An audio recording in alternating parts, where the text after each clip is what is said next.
Silakan Ibu. Ya. Ya, shalom semuanya. Shalom. Kita bersyukur pagi hari ini boleh belajar lagi ya. Hari ini kita belajar soal doa. Nanti ada doa pribadi, ada doa syafaat, ada doa puasa juga. Sekarang kita lihat dulu soal doa nih. Doa itu penting untuk orang-orang Kristen. Penting. Ya. Kita akan lihat terus nyari. Nah, kita lihat ini. Nah, sekarang apa doa itu ya? Uraiannya begini ya, apa doa itu? Sekarang kita lihat dulu. Jadi doa itu memang kegiatan rohani. Betul. Kita lihat, kita juga baik orang Kristen maupun orang Muslim ataupun apa yang lain itu ada kegiatan rohani. Ya. Nah, doa itu kegiatan rohani bagi orang-orang yang beragama. Kalau mau agama, nah, kita juga ya, kita beragama Kristen. Kita diomongnya beragama Kristen, gitu. Terus doa apa? Doa itu mendekatkan diri kepada Allah, kepada Tuhan, mendekatkan diri. Waktu kita berdoa, kita mendekatkan diri kepada Dia. Mana caranya nanti ya. Terus yang nomor 3, doa itu meluangkan waktu berharga dengan Tuhan. Nah, meluangkan waktu berharga dengan Tuhan, maksudnya kita harus memberi waktu untuk berdoa. Kita nggak bisa sendiri aja, sesuka sendiri gitu ya. Kita nggak punya waktu yang khusus buat Tuhan. Harusnya kita meluangkan waktu. Kita sehari-hari ini memang dari bangun tidur sampai mau tidur lagi tuh kayaknya sibuk banget kayaknya ya.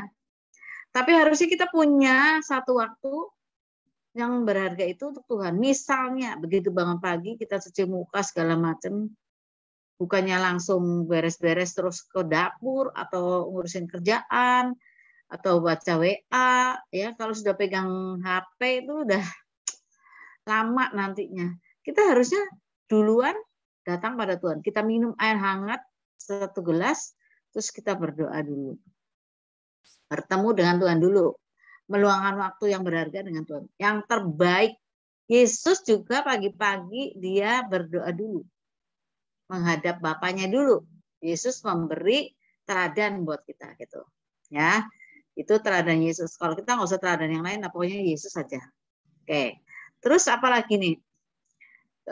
Yang nomor 4 tuh doa itu adalah percakapan 2 arah antara kita dengan Tuhan. Percakapan 2 arah antara kita dengan Tuhan. Kita bercakap-cakap dengan Dia ya, 2 arah. Artinya apa? Kalau berdoa itu bukan sekedar kita menyampaikan isi hati kita sama Tuhan, tapi kita juga menunggu jawaban. Nah, kita sering kalau doa itu kita ngomong terus, kita nggak nunggu jawabannya ya. Begitu Tuhan mau ngomong, kita sudah amin. Ya udah. Jadi repot. Atau kita menjejali doa kita itu dengan ngomong terus, nggak menanti-nantikan Dia. Kudunya kan ada percakapan 2 arah nih, misalnya kayak saya mau ngobrol sama Erik, maka saya bertanya sama Erik, Erik menjawab. Saya ngomong sama Erik, Erik menjawab. Kan gitu. Erik ngomong, saya menjawab, kan gitu ya. Jadi sebetulnya hal itulah yang harus terjadi dalam doa, ya. Seperti 2 orang yang bercakap-cakap. Mungkin langsung kita ngomong susah Bu, susah karena Tuhan kita nggak kelihatan. Yesus itu hanya pada saat-saat tertentu aja kelihatan, memang susah. Tapi kita punya kepekaan dalam hati, karena hati kita itu sudah dipenuhi oleh Roh Kudus. Ada Roh Kudus di situ, tinggal dalam hati kita, dalam roh kita. Ada Roh Kudus, maka roh kita itu dapat menggapai bisa bertemu dengan Tuhan. Kenapa kita harus berdoa itu? Karena tadi Tuhan itu roh dan kita itu punya roh yang bisa berhubungan dengan Dia. Nah, kudunya roh itu yang akan bercakap-cakap dengan Dia. Gitu ya. Jadi waktu kita berdoa, kita nunggu Tuhan. Makanya ada pendeta yang sehari bisa berdoa 7 jam ya. Saya lupa tuh siapa ya namanya, 7 jam. Saya nggak tahu dia ngomong apa aja. Mungkin nggak ngomong banyak-banyak ya. Nggak ngomong banyak-banyak mungkin. Tapi dia menunggu suara Tuhan gitu loh. Ya yang penting kita bisa ini manage pikiran kita, karena kita tuh kalau berdoa sering ngelayap pikirannya ya. Saya juga kadang-kadang begitu. Kalau lagi berdoa, misalnya saya berdoa untuk, saya sebut Erik, maka Erik mukanya tergambar di wajah saya. Saya ingat Agus yang lagi hamil misalnya, terus ingat perjalanan misalnya ya ke Malaban, ke Ensuna gitu. Jadi itu ngelayap dulu pikirannya ya. Nah, kita harus memanage pikiran kita baik-baik supaya bisa kembali ke jalurnya, yaitu bercakap-cakap dengan Tuhan. Nah, kita berdoa untuk anak misalnya ya, atau untuk orang tua. Misalnya orang tuanya di kampung, kita di kota, kita ingat di kampung lagi ngapain, langsung kita otaknya udah nggak benar aja ya. Maksudnya melayap ke sana, ke sana, ke sana, baru sadar, aduh, saya sedang berdoa. Nah, jadi itu bisa di-manage ya. Saya nggak tahu ya kalau doa 7 jam tuh ngelayap nggak pikirannya. Kurang jelas juga ya.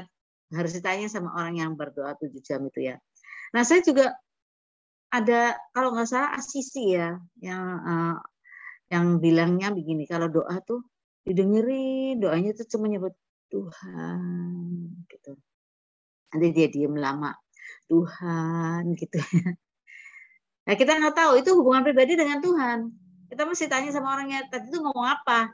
Tuhan, Tuhan gitu ya. Nggak tahu ngomong apa. Dan dia dengar suara Tuhan apa tuh. Pasti Tuhan menjawab. Kalau benar-benar kita datang di kaki dia, benar-benar kita datang untuk bertemu dengan dia pasti menjawab. Itu yang penting ya. Roh kita akan bertemu dengan roh dia. Roh kita berkata-kata, roh dia akan berkata-kata kepada roh kita. Luar biasa ya. Nah, kemudian, nah itu harus latihan ya. Doa juga latihan nih ya. Bukan cuma buah roh aja latihan ya, tapi doa juga latihan. Bergaul dengan intim dengan dia. Kalau kita pertama kenal mungkin ngomongnya sedikit. Pertama ikut Tuhan itu ngomongnya dikit. Tapi lama-lama karena kita kenal sama dia sahabat kita banyak cerita sama dia. Kita banyak mendengar suara dia. Kita tahu kebiasaannya seperti itu ya. Nah, kita pengennya sih bergaul intimnya seperti Adam ya. Adam itu sehari 2 kali ketemu Tuhan. Waktu dia ngatur Taman Firdaus, dia bertemu dengan Tuhan di waktu hari sejuk. Ada yang akan tanya kapan Bu? 2 kali sehari. Yaitu ketemunya di hari sejuk. Tuhan itu berarti sejuk itu berarti pagi-pagi dong, sama sore mau tidur malam-malam hari sejuk ya. Dari 2 kali dia bertemu dengan Tuhan, dia ngobrol setelah dia selesai bekerja, dia ngobrol gitu ya. Nah, sekarang itu percakapan 2 arah, bergaul intim banget ya. Senang sekali itu yang namanya Adam di Taman Firdaus. Sekarang yang nomor 5 apa nih? Jadi doa itu apa? Membagi perasaan kita dengan Tuhan. Kita ngobrol sama Tuhan itu berbagi perasaan. Kita nggak usah ngatur bahasa kita. Kalau doa pribadi itu nggak usah diatur bahasanya. Kalau doa di depan jemaat mungkin rada ngatur ya. Karena supaya nggak terlalu ngaco ya bahasanya. Tapi kalau kita doa pribadi, kita bisa mengungkapkan unek-unek, kita bisa mengungkapkan kesedihan kita bisa mengungkapkan bahagianya kita, rasa terima kasih kita bisa ungkapkan semua. Misalnya anak kita nakal, kita ngadu sama dia, sama Tuhan, bisa. Suami kita gimana-gimana, atau istri kita gimana-gimana, kita ngadu sama Tuhan, kita ngomong sama dia, betul-betul berbagi perasaan sama Tuhan. Dan Tuhan itu tidak bocor mulut, nggak pernah. Kalau sama orang itu bocor mulut mungkin, tapi sama Tuhan enggak. Jadi kita bisa bagi perasaan sama Tuhan, apa saja kita bagi sama Tuhan ya, gitu. Nah, terus yang terusnya apa tuh? Jadi doa itu adalah penyerahan diri kepada kehendak Allah. Kita menyerah sama Dia, terserah Tuhan. Kehendakmu jadilah. Makanya Tuhan Yesus mengajar kita untuk berdoa soal doa Bapa kami itu ya. Ingat ya di Matius pasal 6. Tuhan Yesus berkata, hendaklah kamu berdoa demikian. Bapa kami yang di surga. Nah, bicara kepada Bapa. Karena bicara pada Bapa, itu Nggak usah takut ya pada bapaknya sendiri. Nggak usah pakai bahasa yang indah-indah. Bapaknya sendiri tahu dia dari sejak kita lahir juga ya kalau bapak kita tuh. Apalagi bapak di surga tahu sejak kita bakal anak. Jadi Bapa kami yang di surga, dikuduskanlah namamu. Dikuduskan namamu ya Bapakku, dan sampai aku mempermalukan engkau. Hari ini setiap hari jangan sampai aku mempermalukan engkau. Dikuduskanlah namamu ya Bapakku, karena aku menyandang namamu, biarlah namamu dipermuliakan. Jangan sampai aku tidak mempermuliakan engkau. Engkau itu begitu mulia ya Bapakku. Aku menyandang namamu.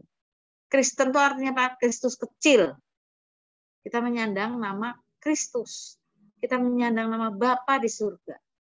Kristus tuh ada seorang pendeta ya waktu COVID itu hampir mati dan dia dibawa ke surga waktu itu, waktu masa-masa komanya, dan dia berkata Yesus itu di surga dipanggilnya Bapa. Nah, kata pendeta itu kita banyak punya pengalaman dari orang-orang yang mati suri seperti itu. Dia ngomong seperti itu. Iya bukan di Alkitab nggak ada, tapi kita tahu bahwa Yesus juga bilang aku dan Bapa adalah satu. Nggak salah kalau kita sebut dia Bapa. Maka dikuduskanlah namamu. Yesus Kristus Tuhan kita, Bapa kita, dikuduskanlah namamu. Datanglah kerajaanmu. Jadilah kehendak di bumi seperti di surga. Datanglah kerajaanmu. Bapa di surga, datanglah kerajaanmu. Kalau di surga itu damai, maka di bumi haruslah damai. Biarlah kedamaian ada dalam keluargaku. Gitu ya. Biarlah kedamaian ada dalam hatiku. Biarlah kedamaian ada dalam jemaat yang aku pimpin. Biarlah kedamaian ada di Indonesia. Datanglah, dikuduskanlah namamu, datanglah kerajaanmu. Kerajaanmu yang begitu indah, begitu mulia datang ke dunia ini. Seperti itu. Ya, kita bilangnya. Kemudian, jadilah kehendakmu di bumi seperti di surga. Kehendak Tuhan yang harus jadi. Kalau kehendak Tuhan itu baik. Kalau kehendak kita tuh yang ngaco, yang suka ngaco. Ya, itu perkataan kita pada waktu kita berdoa, Tuhan, sungguh aku mau Engkau berkuasa atas aku. Mari Tuhan berjalan bersama aku. Aku tidak dapat jalan sendiri. Nanti kita dengar dia ngomong apa. Dia berjalan sama kita akan dengar ya. Kita menyerah pada dia, pada kehendak dia. Kehendak dia selalu baik. Kehendak kita yang ngaco.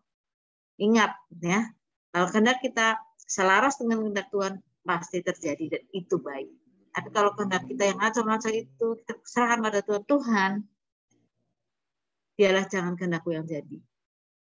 Tapi kalau ini memang baik rencanaku ini, misalnya kita punya rencana, biarlah Tuhan yang memberkati rencana ini, menyertai rencana ini supaya berhasil.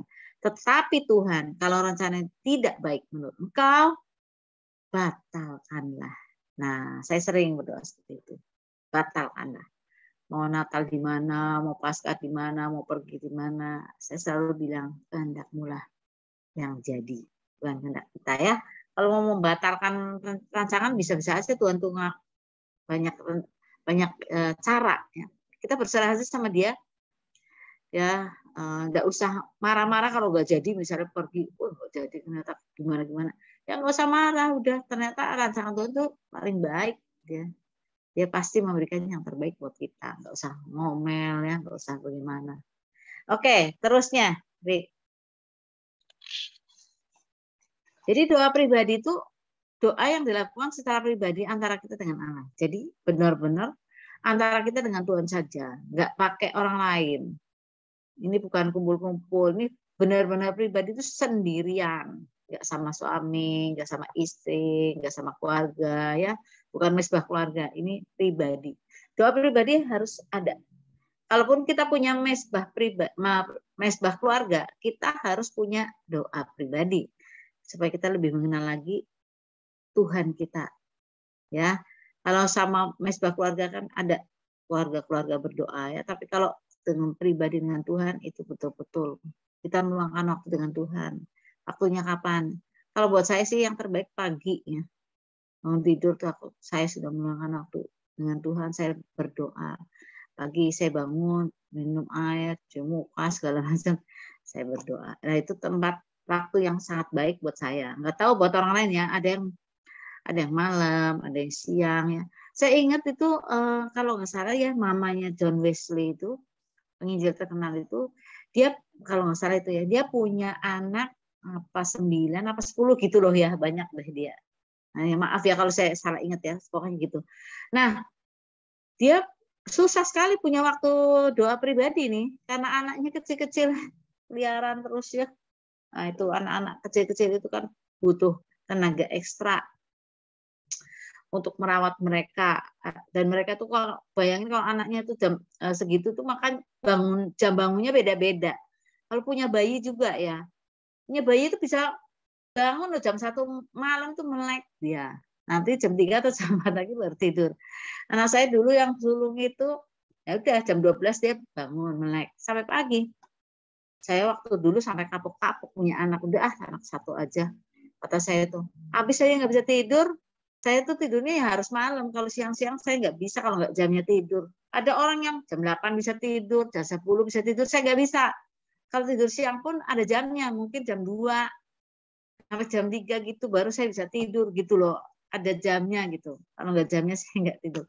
Jadi saya waktu itu pernah saya jengkel, aduh anak-anak nih. Nah, ibunya John Wesley ini, karena anaknya kecil-kecil itu punya jam bangunnya beda-beda juga, dia waktunya sulit banget untuk berdoa.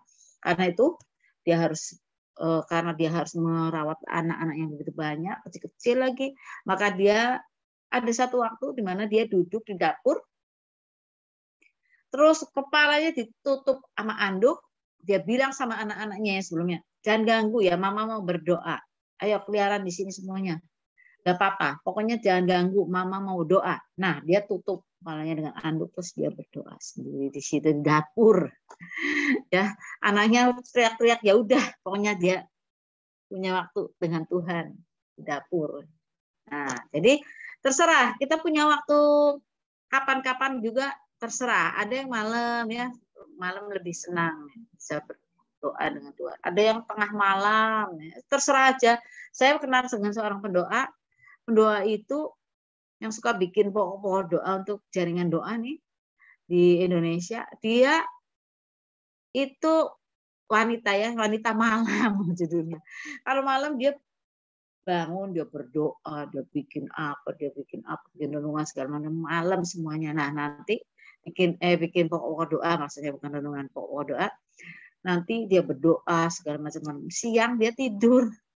Kalong bener ya, kayak kelelawar ya. Tapi itu kebiasaan dia yang kayak gitu. Lebih aman mengerjakan segala satunya waktu malam karena sunyi. Kalau siang tuh hingar-bingar, dari siang dia tidur. Nah, itu misalnya. Oke. Itu doa pribadi ya. Jadi kita punya waktu doa pribadi dengan Tuhan, berdua saja dengan Tuhan, intim dengan Tuhan, yang disebut intim dengan Tuhan. Itu seperti itu ya. Jadi saya ingat Pak Erastus Sabdono, Pak Erastus pendeta GBI itu, Pak Erastus Sabdono yang sekarang sudah keluar ya.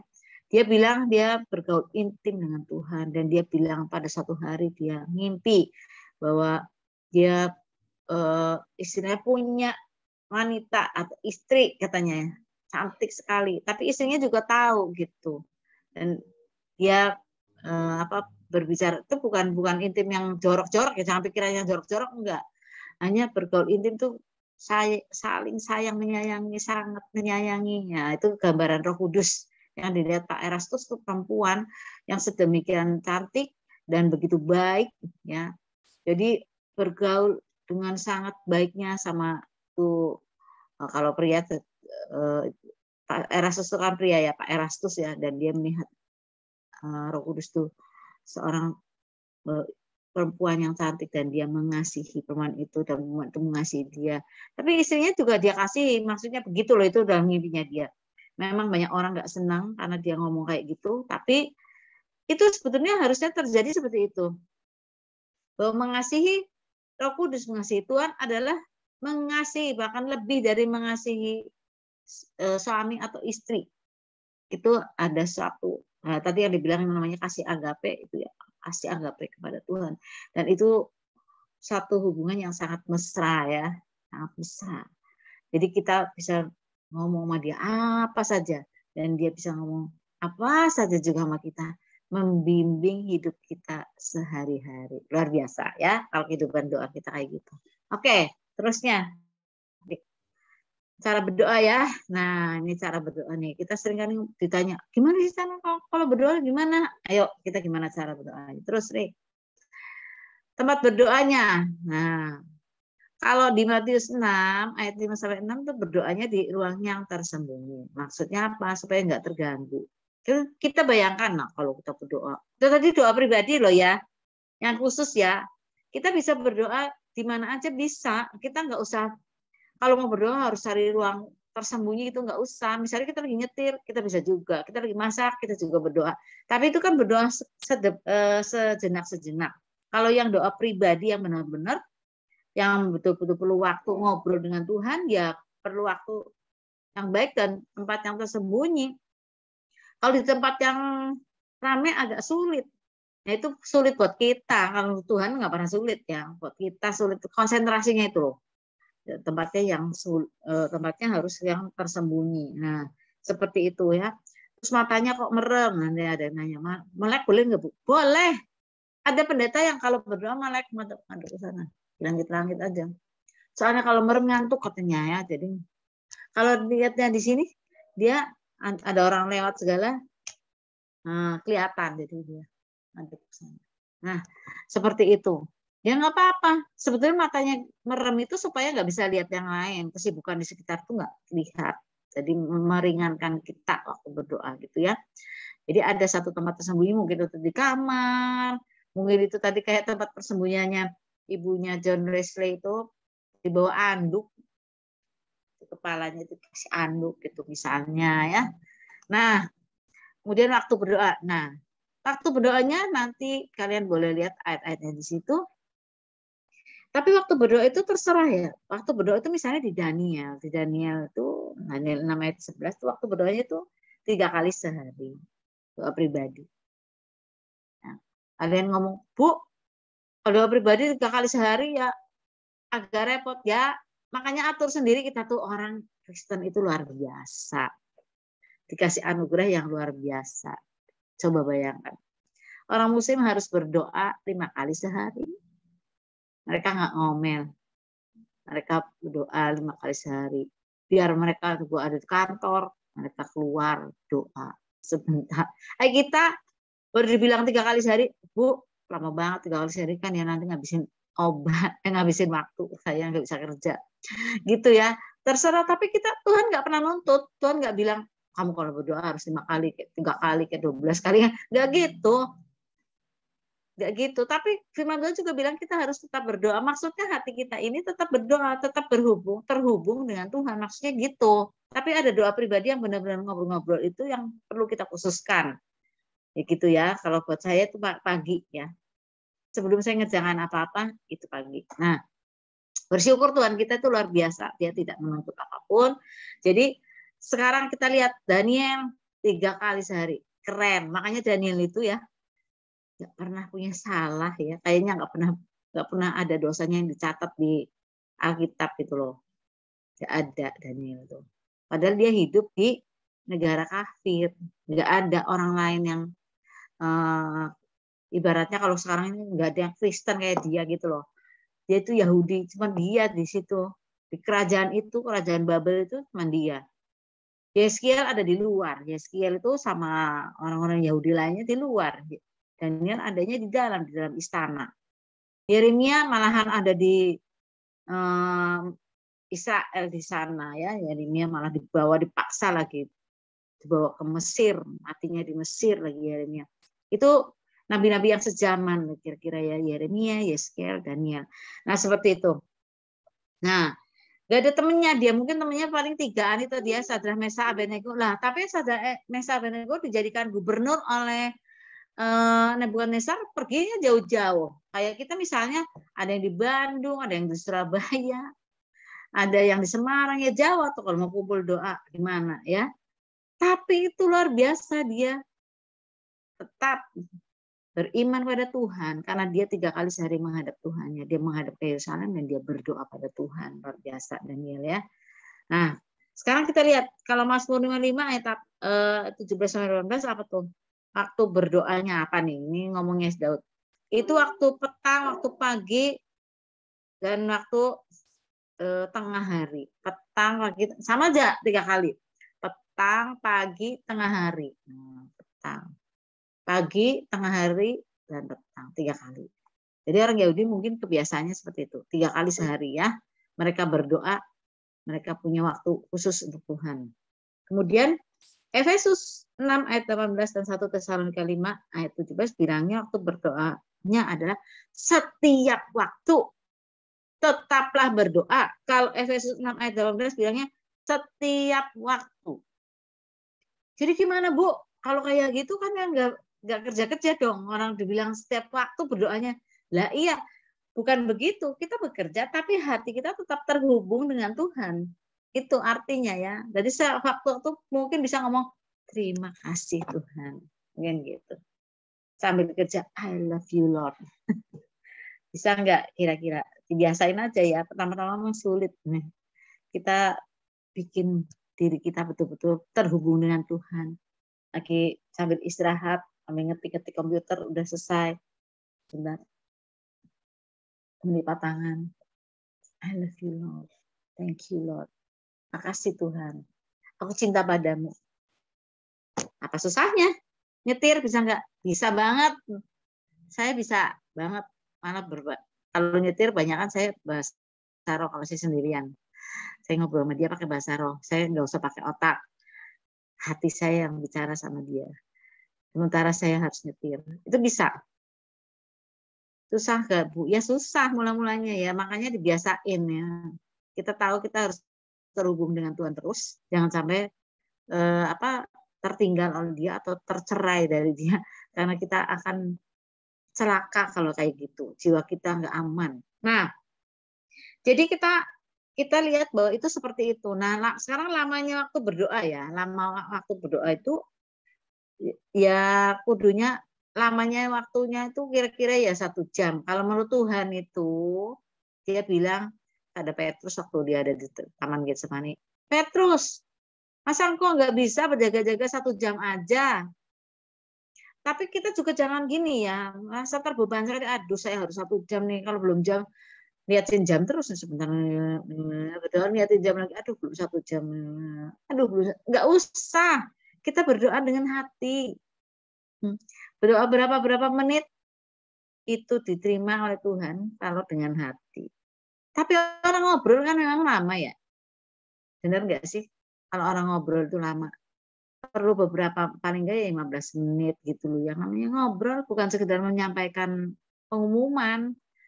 Nah, kalau kita kan seringnya kalau berdoa pengumuman. Tuhan, saya mau kayak gini, kayak gini, kayak gini. Hari ini mau kayak gini, kayak gini. Tuhan berkati dalam nama Yesus. Amin. Itu namanya pengumuman. Kita ngobrol Tuhan.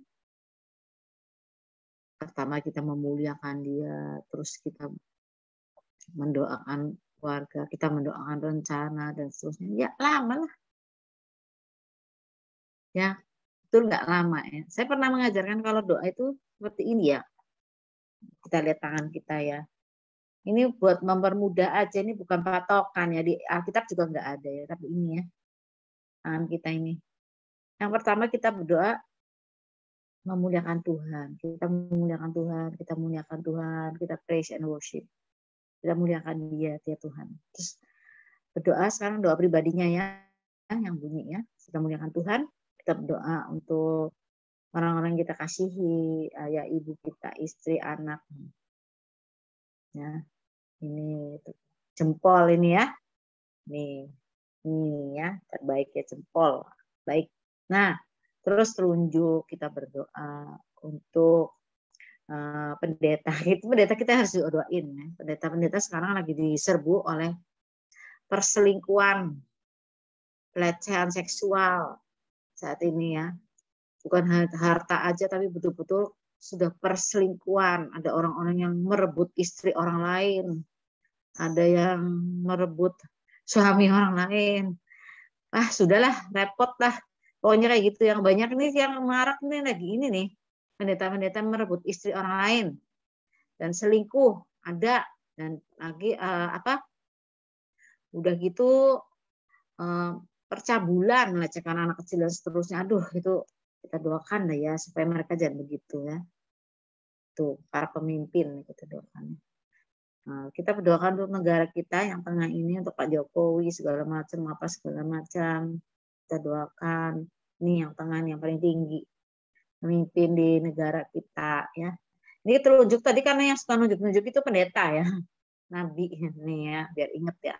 Ini yang paling tinggi pemerintahan. Kemudian yang ini orang yang sakit nih, ini yang paling lemah yang ini nih, jari manis nih. Kalau kita misalnya mengangkat ember pakai ini bisa, mengangkat ember pakai ini bisa, pakai ini bisa, pakai ini bisa. Ini yang paling lemah ini, kalau suruh ngangkat ember dia bisa, sakit banget. Nah ini kita berdoa untuk orang-orang yang sakit. Setelah itu baru doa pribadi buat permintaan kita yang ini ya. Nah ini untuk memudahkan saja. Lama-lama sih nggak usah pakai kayak gini, kita ingat apa yang Roh Kudus gerakan untuk berdoa, kita doakan. Ini pertama aja untuk belajar ya. Seperti itu.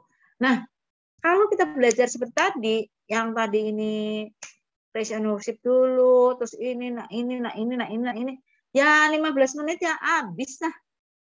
Setengah jam bisa ya.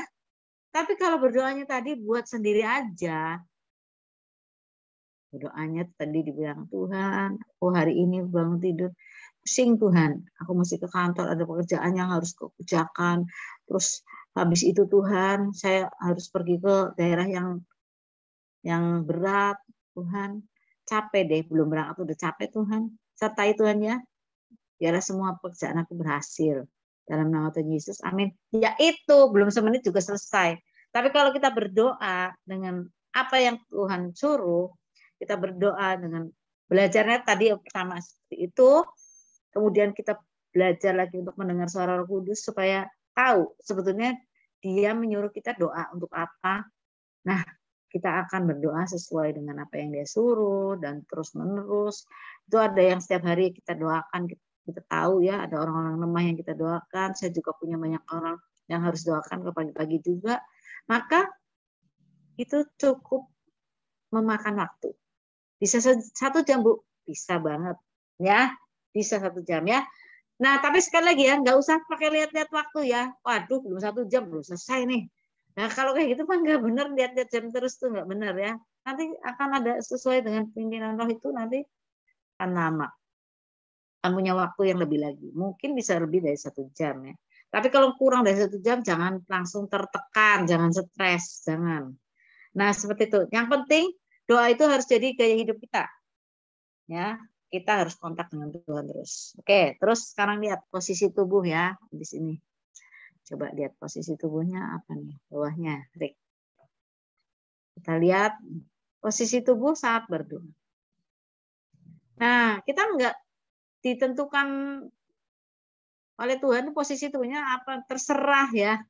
Duduk boleh, itu kalau kita dilihat ya di 2 Tawarikh 1 Tawarikh ya, 1 Tawarikh 17 ayat 16 itu bisa duduk, bisa berlutut, menadahkan tangan, ya. Ada yang sampai gitu ya, ada yang berdiri sambil menadahkan tangannya boleh, sujud ya nggak apa-apa, jalan-jalan juga boleh, doa keliling kan jalan-jalan, ya.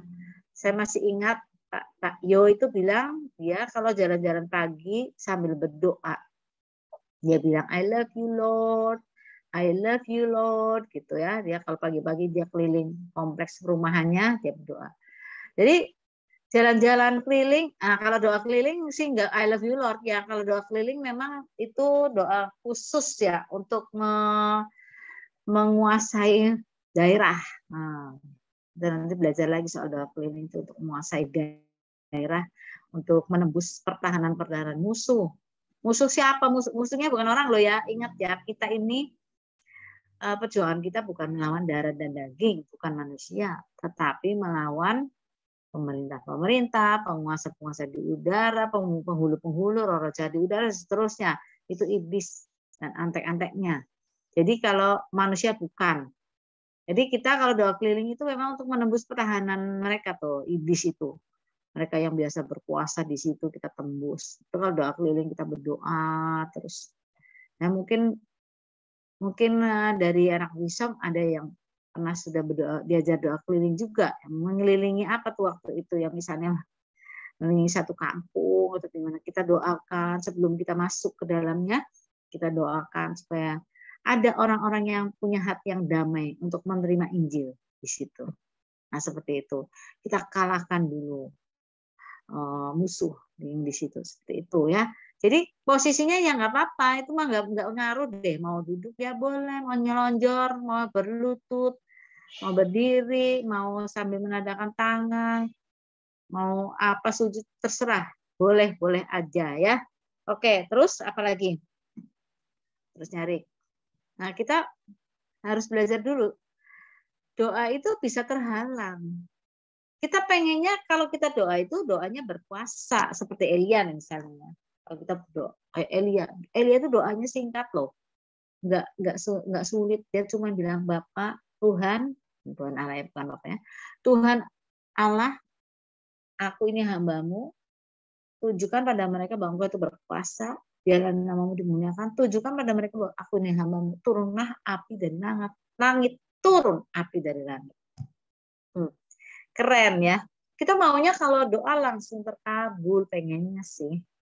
Kita kalau doa pengennya langsung bisa langsung udah nyampe ke sana langsung bablas.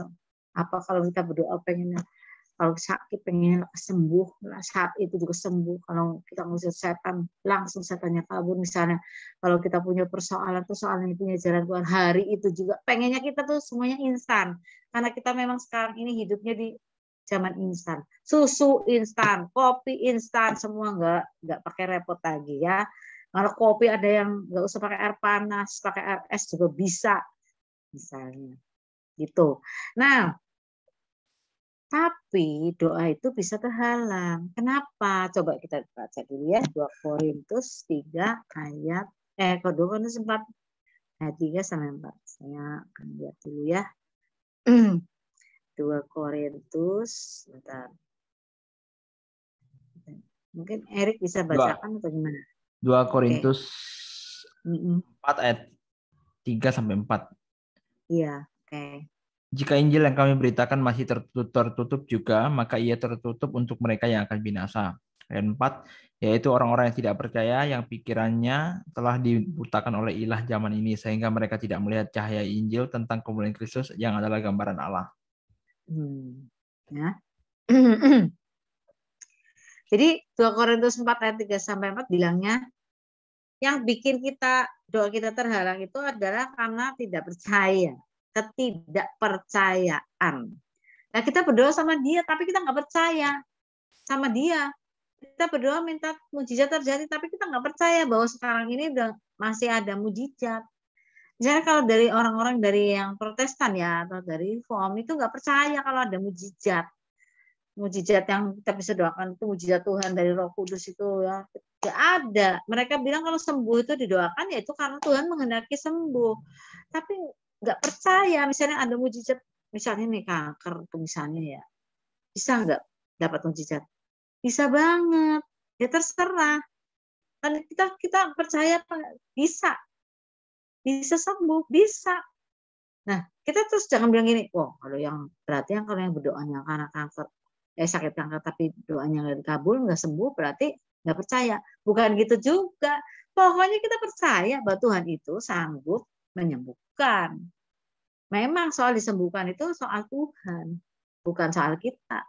Kita berdoa minta kesembuhan dari Tuhan. Kita minta kesembuhan dari Tuhan. Tapi sekali lagi kehendak Tuhan yang jadi, gitu loh. Zaman sekarang masih ada kesembuhan? Ya masih. Telinga tuli bisa terbuka, bisa dengar, mata bisa melek, yang buta, ya. Kemudian apa lagi? Masih, yang lumpuh bisa berjalan masih aja, masih. Tuhan masih membuat mujizat. Tuh kita doakan seperti itu. Kita doakan supaya masalah kita selesai. Kita percaya nggak Tuhan tuh memberikan jalan sama kita? Ya kita harus percaya. Kenapa nggak percaya pada Tuhan kita? Apalagi kita seringkali kalau udah sakit ya, banyak orang Kristen juga kalau udah sakit tuh putus asa, nanti mau mati bentar lagi. Gak percaya bahwa nanti kan kalaupun mati itu bersama dengan Yesus. Sekali lagi saya bilang mati itu artinya bertemu dengan Tuhan Yesus. Jadi kenapa takut? Ya, ada satu, saya senangnya dengerin lagu-lagu Gather ya. Kata Gather tuh ada lagu judulnya Home. Jadi dia bilang kalau my journey is over, ya I'm coming home. Artinya kalau perjalananku di bumi ini udah selesai, aku pulang ke rumah. Nah, itu enak sekali kan? Pulang ke rumah. Terus ada satu lagi yang ngomong, buat aku kematian itu tidak sulit karena engkau ada di sana. Nah, ada orang-orang yang kita kasih yang di sana yang nunggu kita. Nah, itu menyenangkan sekali. Jadi jangan takut. Sekali lagi ya, kita harus percaya mau dalam hidup ini ataupun nanti setelah mati, itu kita bersama-sama dengan Yesus. Jadi harus percaya. Yang jadi penghalang itu karena ketidakpercayaan. Oke ya, sekarang Yesaya 59 ayat 2 ya, apalagi? Saya bacakan ya. Tetapi yang merupakan pemisah antara kamu dan Allahmu ialah segala kejahatanmu. Dan yang membuat dia menyembunyikan diri terhadap kamu sehingga ia tidak mendengar ialah segala dosamu. Ya, segala dosamu, segala kejahatanmu. Kita berdosa, kita berbuat jahat terus, tapi kita berdoa, kita minta Tuhan Tuhan menolong kita. Lah ya, gimana perasaan Tuhan lah kalau mau ngomong.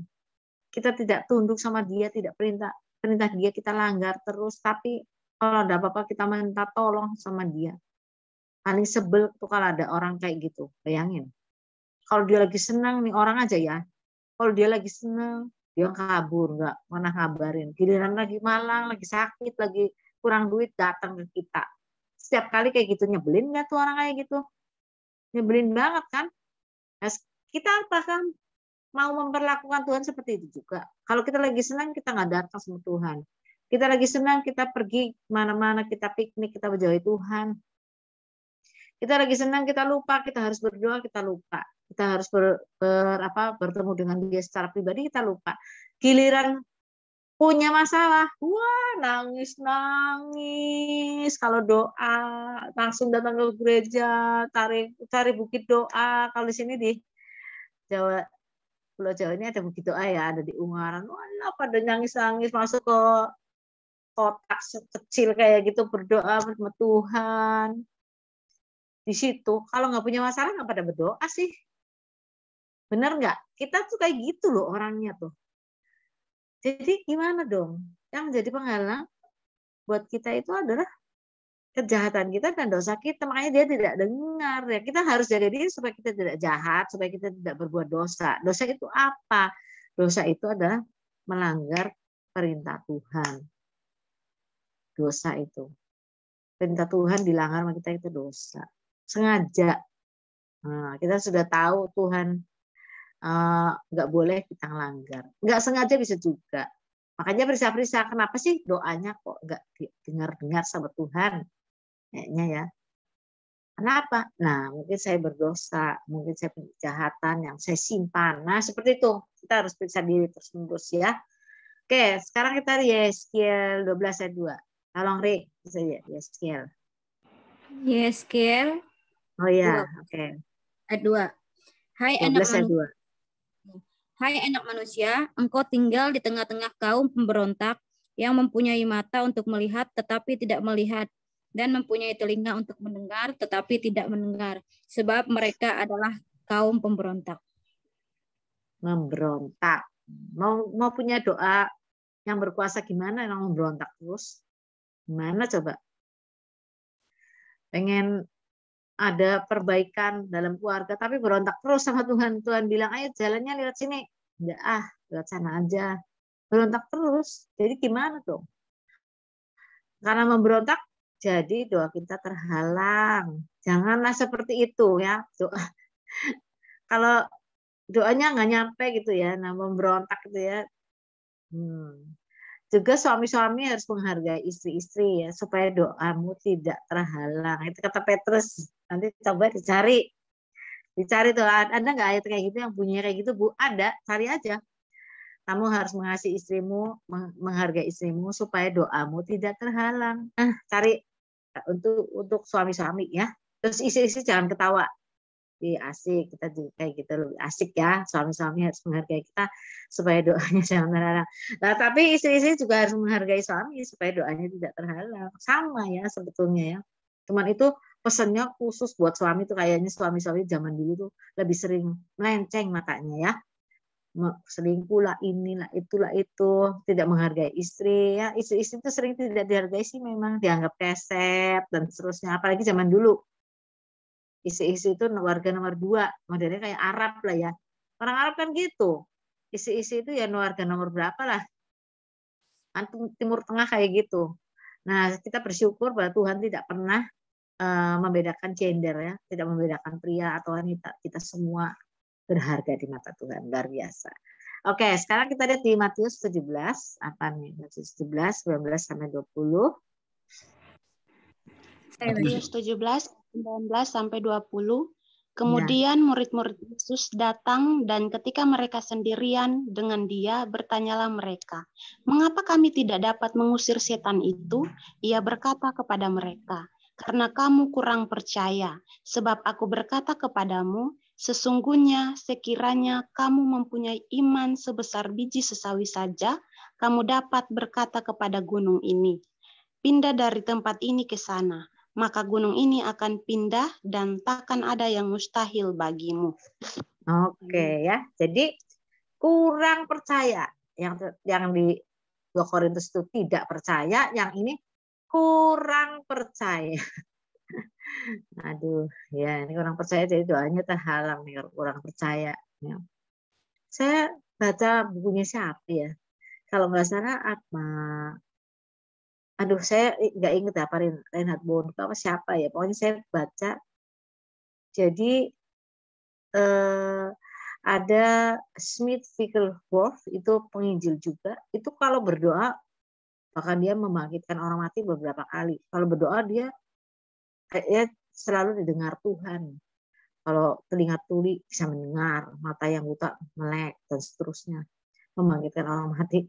Nah, yang lumpuh berjalan. Nah, pada satu hari penginjilan ini mau melakukan seperti Smith Wigglesworth itu, tapi ternyata nggak berhasil. Nah, dia tanya sama Pak Smith ini, "Gimana sih Pak?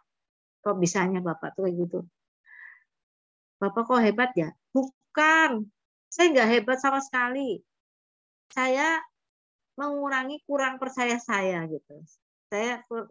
Saya sangat percaya pada Tuhan. Saya nggak kurang percaya itu aja. Saya percaya Tuhan yang akan mengerjakan semuanya. Saya nggak membiarkan rasa kurang percaya itu ada pada saya. Ya, kamu harus latihan," katanya. Nah, kita memang kayak gitu kalau doain orang kan, aduh sembuh nggak ya? Sembuh nggak ya? Takut. Makanya saya juga ya jadi dokter. Pertama saya praktek itu ada di Tangerang. Pasien pertama itu anak kecil itu yang kalau saya punya waktu itu saya kerja di apa nih balai pengobatannya gereja. Nah, kalau saya jalan gitu ngelewatin rumah dia di gubuk tuh. Anak kecilnya panas tinggi, batuk, pilek apa segala, dibawa saya obati, saya pakai racikan segala ya, saya racik. Itu saya deg-degan banget, aduh sembuh apa enggak ya? Sembuh apa enggak ya? Kalau saya pagi datang, saya lihat dulu ke gubuknya, aduh ada perbaikan enggak? Besoknya lagi saya datang, aduh ada perbaikan enggak? Gitu ya, kalau masih panas saya jantungan deg-degan ya. Puji Tuhan tuh anak sembuh, dan itu merupakan hadiah buat saya. Nah, kita sering kayak gitu sama Tuhan. Kita berdoa, aduh sembuh apa enggak ya, saya takut lah sembuh apa. Loh, kita berdoa buat dia, sembuh apa enggak sembuh terserah Tuhan. Nah, itu pakai nama Tuhan deh.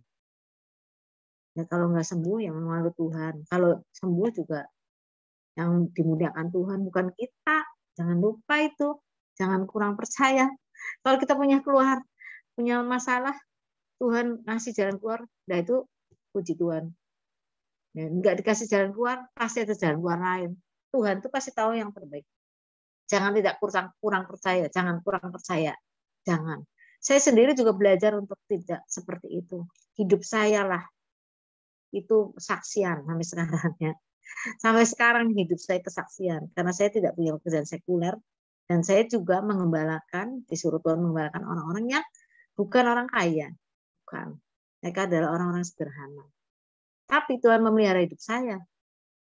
Luar biasa itu. Dengan segala cara yang dia kerjakan sehingga kebutuhan saya sehari-hari dipenuhi. Itu luar biasa. Kebutuhan saya bukan hanya sehari-hari, bisa juga kebutuhan yang lainnya Tuhan penuhi. Itu luar biasa. Itu luar biasa. Ya, kebutuhan primer, kebutuhan sekunder, bahkan tersier Tuhan sediakan. Itu luar biasa. Jadi kita nggak usah takut, jangan kurang percaya. Nanti kalau para pendengar nih ya, kalian semua harus menginjil ke daerah yang sukar, ya jangan kurang percaya. Udah tenang aja, daerah yang kurang sukar. Dibilang kata Tuhan burung di udara saja nggak menanam juga ya pelihara.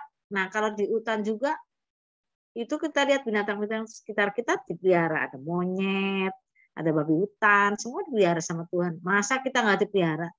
Jadi jangan takut, jangan kurang percaya. Oke ya. Sekarang di Yakobus 5 ayat 16b apa ngomongnya? Yakobus 5 ayat 16b. Ya. Bunyinya, doa orang yang benar bila dengan yakin didoakan sangat besar kuasanya. Berarti terhalang itu karena apa? Karena nggak yakin. Benar nggak? Sekali lagi tadi kurang percaya, sekarang yakin. Ditegaskan lagi. Doa orang benar bila dengan yakin didoakan sangat besar kuasanya. Terhalang kenapa? Karena nggak yakin, doanya sendiri nggak yakin. Nah, ya misalnya mau mengadakan KKR, waduh mendung gelap kayak gitu. Kalau kita berdoa, aduh Tuhan bisa nggak ya? Tuhan yang menciptakan badai, Tuhan yang menguasai angin, Tuhan tolonglah ini mendung apa-apa. Itu kalau soal hujan itu kami nih, anak GKKD ini di sini punya banyak pengalaman menahan hujan. Ya. Kami pernah ada di Natalan di atap roof hotel di Laut Biru di Pangandaran, laut. Saya main tanya di roof. Orang-orang bilang itu kan Desember. Jangan Bu, hujan Bu, di sini aja di aula. Saya bilang nggak mau, saya main di atas. Pandangannya bagus banget. Ada ke sana ke laut gitu ya, kelap-kelipnya kapal segala macam bagus banget. Hujan Bu, enggak. Kira-kira mau jam 5 mau baktian itu jam 4, wah mendung gelap. Tangkingin aja tuh, tangkingin. Gerimis kecil terus berhenti, mendungnya dipindah sama Tuhan. Itu keren. Dengan yakin didoakan itu sering itu saya tuh kemarin juga anak saya ngomong mau jam doa jam 7 kurang 4 baru datang. Jam 6 itu hujannya deras banget sampai setengah 7 belum selesai. Tapi persis jamnya orang datang berhenti. Kata anak saya, ya nanti juga berhenti kalau mami udah mau doa atau orang-orang mau datang. Nah, itu adalah doa yang dengan yakin didoakan. Jadi jangan takut yang kayak gitu, mendung segala macam. Tuhan penguasa lautan, penguasa angin, penguasa segalanya. Kita punya Tuhan, Roh Kudus itu ada di sini. Ya kita berkuasa atas alam itu juga. Tenang aja, nggak usah khawatir soal itu ya. Tapi tadi sekali lagi dengan yakin. Dan itu jemaat itu orang sederhana-sederhana. Saya kasih tahu, saya ada jemaat yang namanya Ibu Eti. Ibu Eti itu penjajah makanan ya. Rumahnya jelek lah, bubuk jelek. Dia adiknya tuh mantu, dia lihat adiknya mantu tuh hujan, wah mendung segala macam. Terus orang-orang di desa ini kan panik ya. Ayo taburin garam supaya nggak hujan. Ayo panggil dukun, sudah jangan panggil-panggil. Ayo udah tenang, saya yang berdoa. Kata si Eti. Orang sederhana tuh, SD juga nggak tamat. Dia berdoa. Saya singkirkan awan di sini, pindah ke sana, tidak hujan. Dalam nama Yesus, tidak hujan sampai pesta selesai. Saya sendiri heran ya. Itu imannya dia. Doa yang berkuasa, orang sederhana, SD juga nggak tamat, penjajah keliling, orang miskin, orang nggak punya, rumahnya juga jelek. Nah, gimana dengan kita? Ayo, ya, kita harus benar-benar berdoa sungguh-sungguh ya. Nanti hari Kamis ya doa berikutnya. Nanti kita berdoa kita belajar tentang doa syafaat. Oke, Tuhan Yesus memberkati. Silakan berdoa. Agus sudah berdoa ya. Ayo Gus. Iya Bu. Mari kita bersatu dalam doa. Tuhan, terima kasih buat pengajaran hari ini. Kami mengucap syukur banyak hal yang kami Kalau tentang Engkau Bapa, Engkau yang memberkati Bu Rebecca yang telah mengajar kami, berkati apapun yang dikerjakan, dilakukan Bapa, biarlah tangan Allah sendiri yang campur tangan. Terima kasih Bapa buat pengajaran hari ini, kami selesai, kami serahkan semuanya ke dalam tangan-Mu di dalam nama Tuhan Yesus, haleluya, amin.